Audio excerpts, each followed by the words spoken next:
Welcome to Easy Stories in English, the podcast that will take your English from okay to good and from good to great. I am Ariel Goodbody, your host for this show. Today's story is for advanced learners. The name of the story is Three Dragons. I'll just explain some words that are in today's story. Slay, S-L-A-Y, and the past participle is slain, but specifically to kill a very big creature or a monster. So you might slay a dragon, a giant boar, and so on. You also slay vampires, although I love vampires, so please don't slay them. A lair, L-A-I-R, is the home of a monster. Lairs are usually caves, and they are usually very dark and full of treasure. If you want to go and slay a terrifying monster, you will have to go to their lair to do it. A dragon, D-R-A-G-O-N, is a mythical creature that is found in most cultures around the world. Dragons are big monsters with horns and claws that can breathe fire and eat people. Dragons like to collect treasure and hide it in their lair, and knights come to try and slay the dragon, although most of them just get eaten. Dragons have scales like snakes, and they can fly. A knight, K-N-I-G-H-T, is a person from the Middle Ages who worked for a lord or a king. Knights wear heavy armour, clothes that protect them, they ride horses, and they fight for their lord or king. Knights fight using swords and shields. Sometimes there are big competitions called jousts, where knights ride horses and fight with long weapons called lances. In fairy tales, a knight often comes and rescues princesses. When you spit, S-P-I-T, and the past tense is spat, you go whoop. You throw water or saliva out of your mouth. In the UK, it is very rude to spit outside, but in the past, people used to chew tobacco and spit it out. If you eat some very bad food, you might spit it out. Dragons can spit fire. Belligerent, B-E-L-L-I-G-E-R-E-N-T, means hostile and unfriendly. If someone is belligerent, they always want to fight. If a country is belligerent, they always want to go to war. A claw, C-L-A-W, is a long, sharp nail that animals have. So instead of nails, bears, tigers, cats, and so on have claws. They can really hurt you. An assassin, A-S-S-A-S-S-I-N, is someone whose job it is to kill. They are a professional murderer. These days, assassins wear suits and use guns to kill people, but in the past, assassins wore dark cloaks, sneaked around, and poured poison into people's drinks to kill them. A dungeon, D-U-N-G-E-O-N, is an old-fashioned form of a prison. Dungeons were dark, horrible places that were built underneath castles. If someone broke the law or was a spy, they were thrown into the dungeon. Petals, P-E-T-A-L, are the small, thin parts on the top of a flower. Flowers usually have about 5 to 10 petals, and they are arranged in a circle. Petals can have all sorts of colours, and they are usually the most beautiful part of the flower. Petals can be used to make jam, e.g. rose petal jam, to make perfume, to use as decorations, and so on. A carnation, C-A-R-N-A-T-I-O-N, is a type of flower. Carnations can be red or pink, and their colours change at the end of their petals. They are native to the Mediterranean, and they have a slightly spicy smell. A boulder, B-O-U-L-D-E-R, is a very big rock. It is very hard to pick up a boulder on your own unless you are very strong. A catapult, C-A-T-A-P-U-L-T, is a machine from the Middle Ages that was used to throw large rocks or boulders at buildings. Catapults were very big and required several men to use them. They were used to attack castles and break down the walls. Nowadays, we don't use catapults. Okay, so listen and enjoy. 3 dragons. Once upon a time, there lived 3 dragons on 3 mountains. They were brothers, and each ruled over their own mountain. One was black, called Bar. One was red, called Ra. And one was green, called Gar. In the middle of the 3 mountains lay a small kingdom ruled over by a human king, but the dragons paid little attention to this. Within the kingdom, however, the dragons caused much anxiety. "They will come any day and murder us all," cried the townspeople. "They are a threat and must be destroyed," cried the knights. "They fly over the city as if they own it," complained the king. And fly they did, although the dragons had no interest in ruling over humans. They flew over the kingdom and around the mountains like skilled athletes, spitting flames at each other and trying to knock each other out of the sky. To the humans, this looked like fighting, but in reality, they were only playing. So life between the 3 mountains continued in this way for many decades, and although the people complained endlessly about the 3 creatures, all were content to leave the problem alone as long as the dragons did not harm them. But as the king got older, his anxiety and greed grew.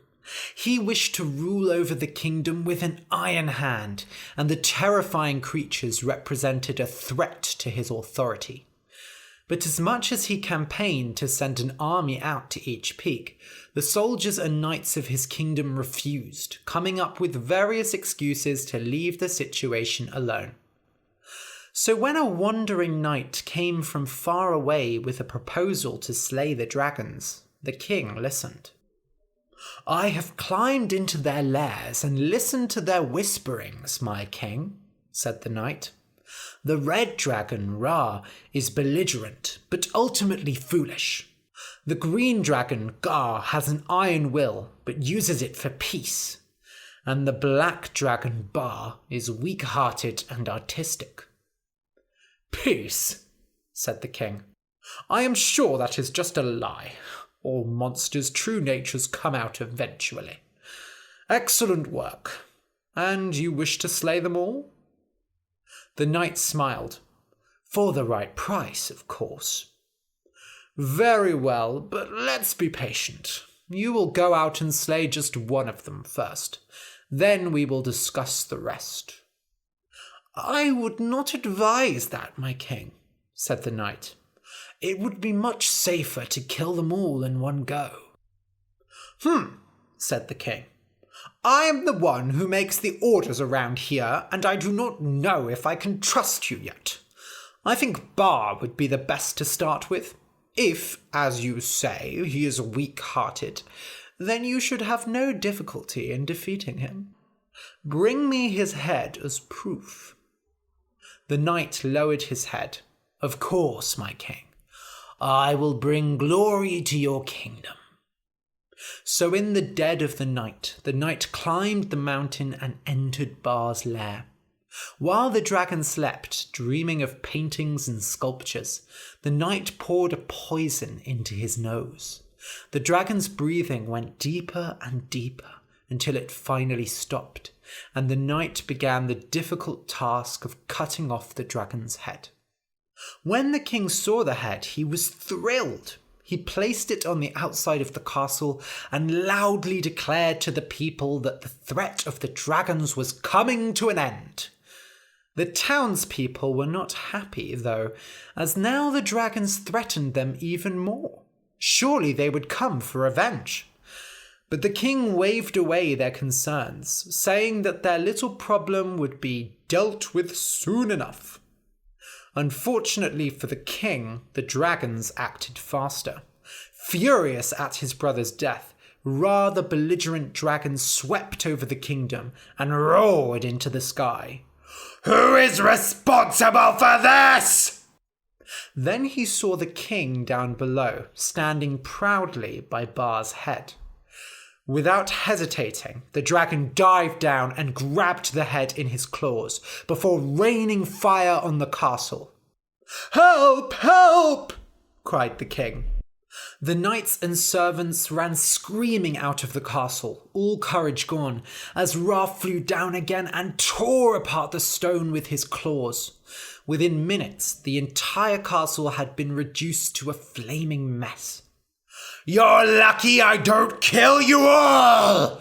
roared Ra, before flying away to his mountain.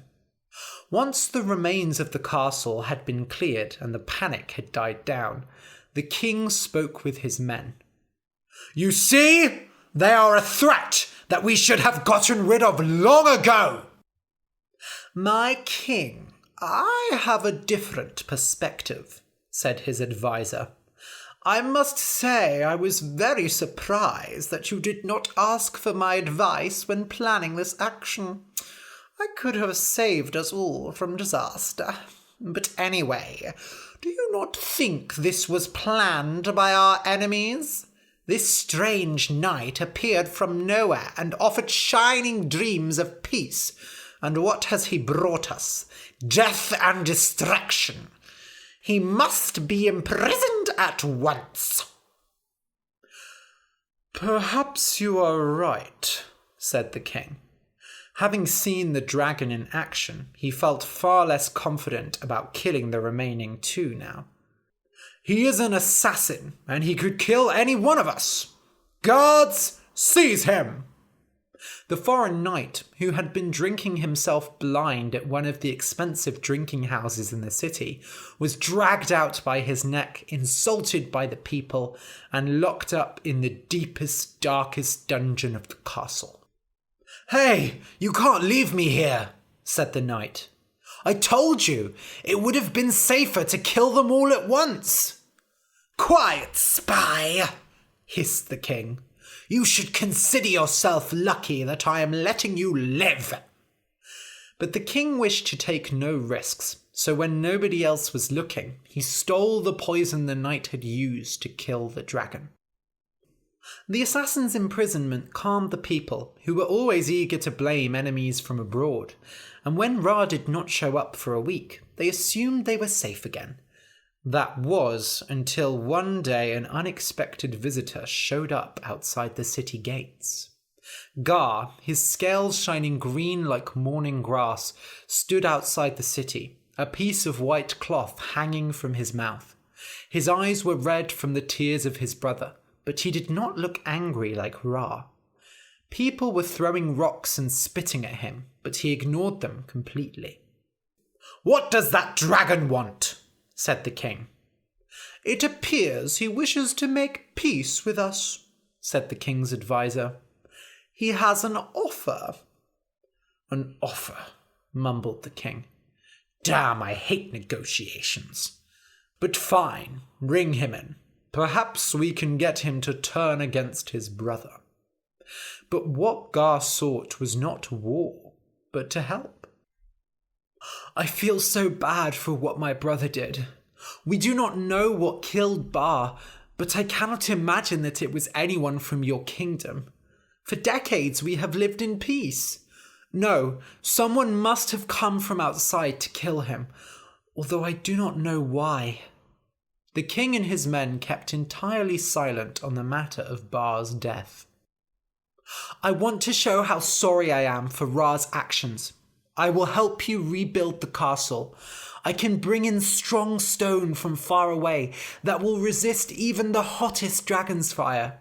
I promise that this land will see peace once more." The king had not been expecting such a proposal, but he was in no position to refuse. Without a castle, they would be defenseless against further attacks.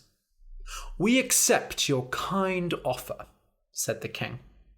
So over the next few weeks, a rush of activity began to rebuild the castle. Ra, in the meantime, was occupied with other matters, crying over his brother's death and trying to find the cause of it. Dragon skin was hard as diamonds, so it would take an incredible strength to kill a dragon by cutting its head off. That must have happened afterwards, and there were no other visible signs of struggle on Bar's body. The only hint was a strange smell coming from Bar's nose, a faint, spicy smell, that of carnations. So Ra sought the help of a medicine dragon who inspected the body for many hours before finally concluding he was poisoned. Poisoned? To make a poison this powerful, only a human is capable of it. So Ra had been right all along. Filled once again with anger, he flew out to the humans' land and saw Gar working alongside them, building the new castle. "Brother, what are you doing?" he shrieked. "Do not hurt them, Ra," said Gar, covering the castle with his wings. "They did not do it, I am sure." "You are wrong. They poisoned him and displayed his head on their castle." Gar hesitated and then said, "I have seen no such thing." The people of the kingdom watched the skies anxiously. Their fate hung in the balance between these two great creatures. "What are they saying?" hissed the king. "I cannot understand their language." "It is the language of the dragons," said his advisor. "A foul tongue." "You did not see his head there because I took it from them," cried Ra. "And I know how they killed him. They used poison smelling of sweet carnations." For a moment, Gar was shocked and had nothing to say, but eventually he shook his head. "What will you get by hurting them? We lived in peace for almost 100 years. We can have peace again." Ra spat out a huge column of flame, which just missed Gar. "I don't believe you!" "This is what Bar would have wanted," replied Gar. Ra shook his head. "Bar might have been soft-hearted like you, but even he understood that peace cannot come when there is a boot on our neck." And without warning, the dragon threw himself forward and grabbed Gar by the neck. Gar hit Ra with his tail and pushed him off before flying high up into the clouds. Ra followed, and the two monsters disappeared into the veil of clouds. The people watched, but all they could see were red and green outlines pushing occasionally through. They heard everything, though. The gnashing of teeth, the clanging of claws, and the horrible roars that shook every building of the city. The king stared up at the sky, practically unable to breathe. This was all the fault of that night, and at any moment one of those dragons could come crashing down and destroy the entire city. "My king," said the advisor, "we have prepared the catapults. Which dragon should we attack?" The king woke up from his dream and saw a row of 10 catapults standing ready outside the new castle. "Fire at the red dragon." The captains cried their commands and the catapults launched, sending the stones flying into the skies above. For a moment, it looked like they would miss, but then there was a great thud, and the huge body of the red dragon fell out of the clouds, twisting wildly in the air. The catapults had broken Ra's leg, and thick purple blood poured from the wound onto the buildings below. The people screamed, as it looked like he might fall onto the city and squash it. But Ra regained his balance and stared down at the city. "I'll destroy you all!" "No, you won't!" cried Gar, bursting out of the clouds and slamming into Ra. "Leave them alone!" Gar pushed Ra away from the city and kept him there, and as they continued to fight, the king's men prepared the catapults to fire again. "This time, aim for the green one," he said, "but wait until my word." "You know that they killed Ba, and yet you defend them!" cried Ra. "Brother, what has happened to you?" "If we kill them, we will be no better than them," said Gar, fire shooting out of his mouth with every word. "You're a disgrace!" screamed Ra. But he couldn't keep fighting. His leg was losing lots of blood, and Gar was pushing him back again and again. Weakened and defenseless, Ra had no choice but to give up. "I'll be back," he cried, before disappearing towards his mountain. The people cheered, the king told his men to hold their fire, and Gar slowly came down to rest by the castle. He was beaten and bruised, but nowhere near as hurt as Ra had been. "I am so sorry," said the dragon. "He has always been so wrapped up in rage. I wish he would understand." "Do not worry," said the king. "We are lucky to have you to protect us. With your help, the kingdom is safe, and our new castle is almost finished. We must have a celebration tomorrow, after the last stone is put in place. You will be our guest of honor." The rest of the king's men looked surprised and uneasy about this development, but they did not dare speak against their king. Gar smiled broadly and said, "I would love it, but now I must go and sleep, for it has been a long day." "Of course, my friend." Gar flew back to his mountain to rest, and while he slept, the king made plans. The next day, the construction was finished in record time, and a huge feast was held throughout the new castle and the entire city. Despite the remaining fear from the day before, the people gathered in the streets, pulling out tables and piling them up with food, to say thanks to their great defender, Gar the dragon. Gar, so used to the rough ways of his own kind, was happy that the humans appreciated him so much, and ate and drank until he could hardly stand up. He had gone that morning to speak to his brother, but Ra had placed a huge boulder over the entrance to his lair, shutting Gar out. It would only be a matter of time, thought Gar, so he tried to forget about their fight while he ate and drank. But while the celebrations went on, one of the king's men slipped away and went to Ra's lair. He slipped through a crack between the boulder and the rock wall and hid in a dark corner. The dragon raged about the cave, smashing whatever he could find. "We can't forgive them!" he screamed. "They've been planning this the whole time!" As the assassin listened, he became more and more convinced of his duty. This dragon was a threat to them all. Eventually, Ra tired himself out and fell down onto the floor to sleep, and the assassin did his work, using the same poison that the knight had previously. The next day, still sleepy from the celebrations, Gar went back to Ra's mountain. "Brother, let me in!" he cried. "We must make peace, for Ba's sake." But there was no response. Tired of waiting, Gar pushed the boulder aside and entered into the lair. "Brother, wake up! Let us talk." But Ra did not move an inch. Gar leant down close to him and shook him, but the dragon's eyes did not open. And then Gar smelled something coming from the body. Carnations. Gar felt a boiling in the bottom of his stomach, an anger which he had never experienced before. He had been wrong, oh so wrong, and now he had lost both of his brothers because of it. He cried bitter tears. His brother looked so weak and defeated, lying there on the stone floor.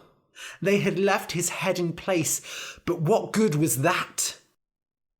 Gar knew what he needed to do. Quiet as a snake, he flew down towards the kingdom where the sun was just starting to rise, and most of the city still slept. With the careful precision of a trained artist, he breathed a wave of flame over the buildings. The fire waved out like the petals of a carnation, setting everything on fire. The people inside screamed and ran, jumping out of windows, but the flowers of fire poured over every roof and down every street, claiming more and more sections of the city as the great creature headed towards the castle. "My king!" cried the advisor, running into his bedroom. "Gar is coming for us! He is setting the city on fire! What should we do?" "What? That monster has betrayed us! Prepare the catapults and keep everyone important inside. This stone cannot be harmed by dragon fire, remember?" The king smiled. "He built it himself." The catapults rained boulders down on the dragon, but he quickly flew from side to side, avoiding them. One or two struck him, but they only slowed his descent. Gar did not waste a single drop of fire on the building, instead landing on top of it and gripping it with his claws. The king and all his men felt the castle shake from within. When they looked out of the windows, they saw the green, leathery skin of the dragon, and they knew their time was at its end. Just as he had built it, Gar tore the castle apart brick by brick, throwing them aside like the torn-off petals of a flower. The royal family, their advisors and soldiers panicked, fleeing into the burning remains of the city, anything to get away from the cold hard stare of the dragon with his razor-sharp teeth, leaning just meters above them. The king did not escape, however. Despite his overwhelming fear, he stood proudly in front of the creature. "You broke your promise. You killed my brothers." "No," said the king. "It was a knight from abroad." "Do you really think I am so stupid to believe that? You could have had peace. We had peace. And you destroyed it. For what? To be remembered a few more decades by your people? Now you will be remembered forever as the king who brought his people to ruin." And without another word, Gar tore off the king's head and flew back to his lair. The city burned, and the kingdom between the three mountains was soon forgotten. But not everyone died in the fire. A few hundred survived, fleeing from the burning city into the surrounding fields. And one man, no matter how much he tried, was unable to escape. Deep beneath the ruins of the castle, in the darkest dungeon, sat the foreign knight, Bar's murderer. "Hello? What's going on up there?"